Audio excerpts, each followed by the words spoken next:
Bon, les amis, Jean-Marie Le Pen est décédé, paix à son âme, et condoléances à toute sa famille et ses proches. Bon, c'était une personne qui était très âgée, il était connu pour son franc-parler, il était connu pour ses punchlines, pour sa combativité. Il était seul contre tous, je suis pas en train d'en faire des éloges, mais le truc qui me choque, en fait, c'est pas tant que Jean-Marie Le Pen soit décédé, puisqu'il était très âgé, hein, il a eu, je crois, 95 ans, quelque chose comme ça, mais c'est les réactions. Les réactions de la gauche, bon, en même temps, il fallait s'y attendre. Mais quand je vois les réactions du mec qui s'appelle, comment il s'appelle lui, Thomas Guénolé, qui était sur TPMP, là. Mais le gars, il vous dit que c'est quand même Jean-Marie Le Pen, le type qui a ressuscité le fascisme en France. Vous lisez les tweets d'Antoine Léaumont et de beaucoup de personnalités, si on peut appeler ça comme ça, à gauche. Mais c'est un truc de dingue. Mais les gars, vous avez la mémoire courte. Vous parlez d'un type qui était résistant. Et il a quand même pris le fusil contre les Allemands, quoi. Il a pris les armes contre les Allemands. Et vous en parlez comme si c'était, je sais pas, l'affreux facho. Mais vous pouvez me rappeler vos partis respectifs, avec qui ils ont collaboré pendant la Deuxième Guerre mondiale? Et combien de temps, surtout? Je sais pas, au bout d'un moment, les gars, soyez honnêtes, premièrement. Deuxièmement, soyez un peu respectueux, quoi. Je veux dire, la mort de quelqu'un exige quand même le respect. Le respect. Et, je vous pose juste une question simple, c'est que quand il y a quelqu'un à gauche qui décède, est-ce que vous avez toute cette sauvagerie qui s'abat sur sa mémoire de la part de ce que vous appelez l'extrême droite? La réponse est non, allez chercher. Donc au bout d'un moment, je sais pas moi, un peu de dignité, un peu de respect, quoi. Ça serait pas trop quand même dans ce pays, surtout à notre époque. Surtout à notre époque. 135 € d'amende pour un bonnet jaune. Ouais, t'as bien entendu. C'est ce qui s'est passé à Paris aujourd'hui. Porter un bonnet, ça devient un acte de rébellion. Voilà où on en est. Ouais. Eh bien aujourd'hui, lundi 6 janvier, donc 2 agriculteurs des Ardennes, Fabien Gérard et Jean-Baptiste Bourrin, sont partis à l'aube pour aller manifester pacifiquement à Paris. Et d'un coup, ils se retrouvent verbalisés. Qu'est-ce qu'ils ont fait? Ils ont porté un bonnet jaune. Ouais, t'as bien compris. Pas de slogan, pas de tracteur, juste un bonnet. 135 € d'amende. Et le motif? Signe distinctif de manifestation. C'est le motif. Alors la police, elle n'a pas rigolé avec eux. Ils les ont alignés direct. Surtout qu'aujourd'hui, quand même, l'Élysée se préparait à accueillir la cérémonie de la galette des rois. Donc faut pas déconner, les gars. Pendant qu'il y en a un qui se prépare à faire une cérémonie grandiose de la galette des rois, eh bien, il y en a d'autres, les agriculteurs, eux, tentent d'obtenir juste une pauvre petite audience du Premier ministre François Bayrou. Eh bien, au lieu de ça, réponse, des amendes, des sommations, et l'ordre de dégager aussi. Voilà.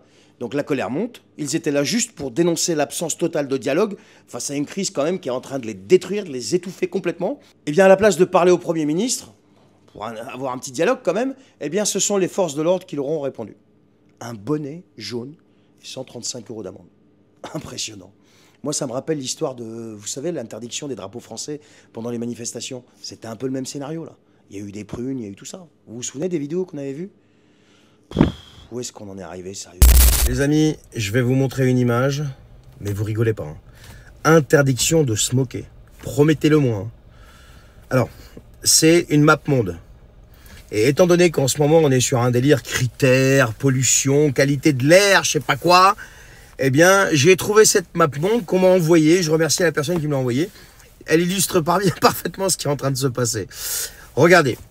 Sur cette map monde, vous avez en bleu les pays qui veulent, en 2035, interdire le moteur à combustion, si vous préférez le moteur thermique. Fût-il essence, diesel, ce que vous voulez.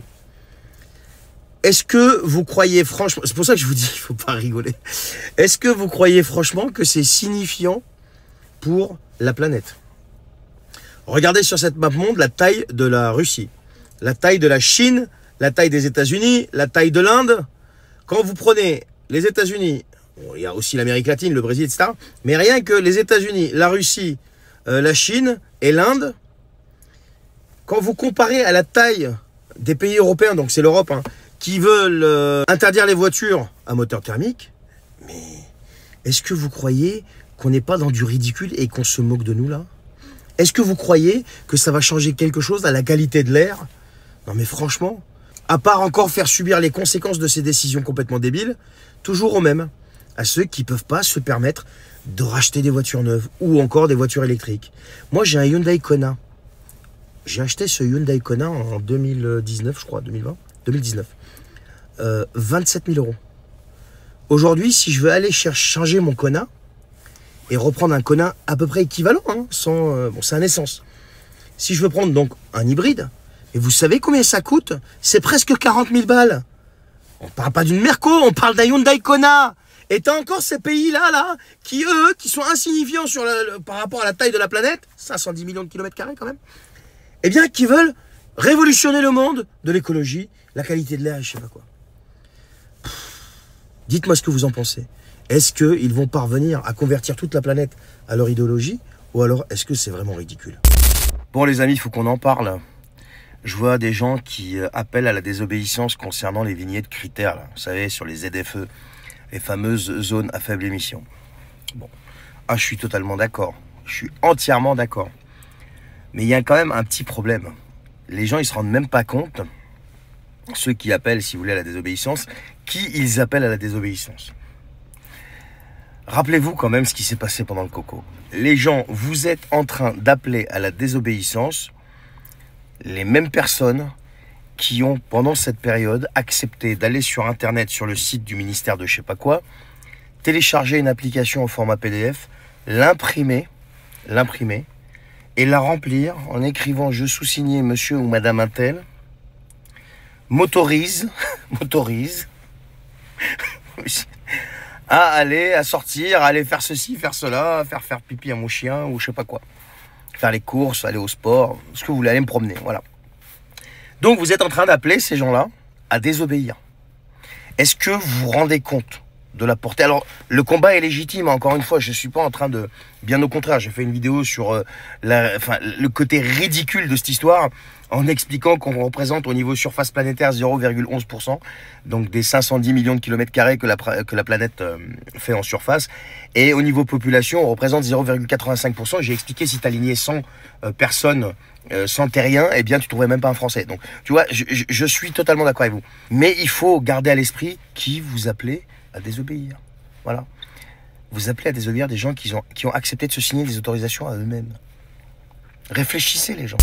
Bon les gars, ça parle plus de Mayotte, là maintenant ça y est, ça commence à parler budget. Bah oui, ça parle plus de Mayotte parce que Marine Le Pen est partie là-bas et il faut pas trop médiatiser le truc. Bon bref, mais là ça commence à parler budget.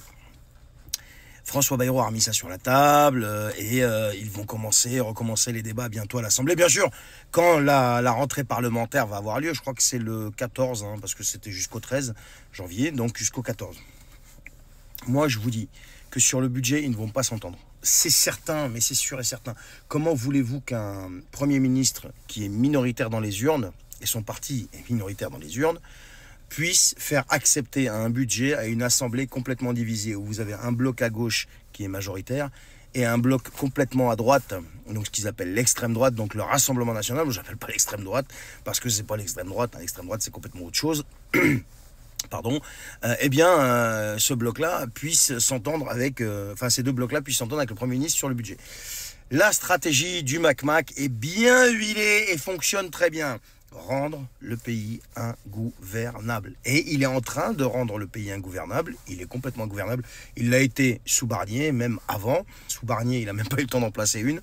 Et donc là, sous Bayrou, ça va être encore pire.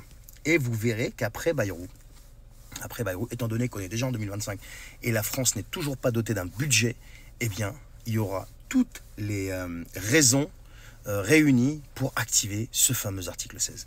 J'en suis intimement persuadé. Dites-moi si vous voyez les choses comme ça, les amis. Mais moi, je les vois comme ça, j'en suis certain.